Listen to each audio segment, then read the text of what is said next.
Because you're a girl. عشان انت بنت. A universal phrase, supposedly an innocuous one.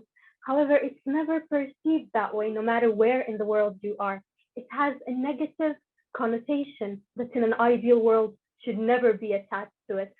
You see, where I come from, it's meant as a degradation, belittlement, limitation, and even shame. Growing up in Sudan, a conservative third world country, has certain ramifications on your life, especially if you're a female.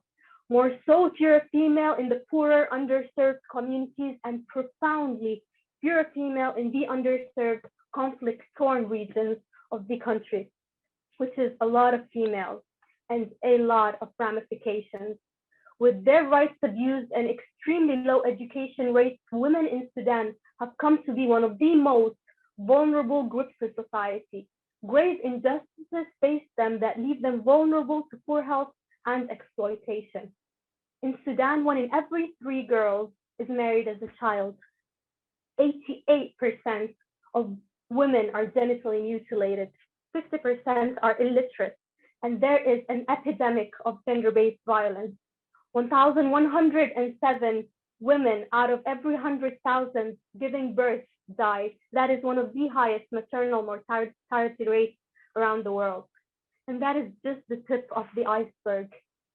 You see, when a girl turns 12 and lives in poverty, her future is pretty much out of her control. In the eyes of many, she's a woman now. She faces the reality of being married by the age of 14, if not younger, usually pregnant by the time she's 15, which puts her at an extremely high risk of maternal mortality during childbirth. Not the life you imagine for a 12-year-old girl, right? Sadly, it's because she's a girl, which is why I made it my mission to depict the true value of a girl and the true meaning of the phrase, because you're a girl. Now, let's rewind to her at 12, happy and healthy. She visits the doctor regularly. She stays in school where she stays, gets an education. She uses her education to earn a living. And now she's calling the shots. She can get married and have children when she's ready, and her children are as healthy as she is. Now imagine this going on for generation after generation after generation. You get the picture, right? You see, I believe in the power of the girl effect, an effect that starts with one girl and impacts the entire world. Ladies and gentlemen, my name is Duha Hussein Ali. I'm from Sudan, and I dared to challenge the status quo and dedicate my efforts towards advocating for this vulnerable population. Through mobilizing youth in the medical field, I founded two projects, the Sudanese Women's March Campaign and the Girl Child Campaign, that target women and girls in underserved communities to raise their sexual, reproductive, and medical awareness, to tackle the various discrimination and malpractices facing them, and to work on eradicating the stigma of sexual and reproductive health and rights within their regions.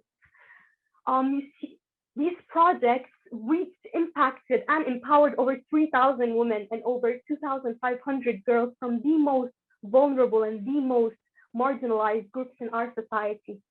All this impact was generated by as a product of a mere idea from individuals determined to make a difference with minimal resources, ignited by nothing but spirits determined to make a change. You see, that is the power of youth. My message to the young people in the African region is to never underestimate the role youth have in social change and progressing of nations.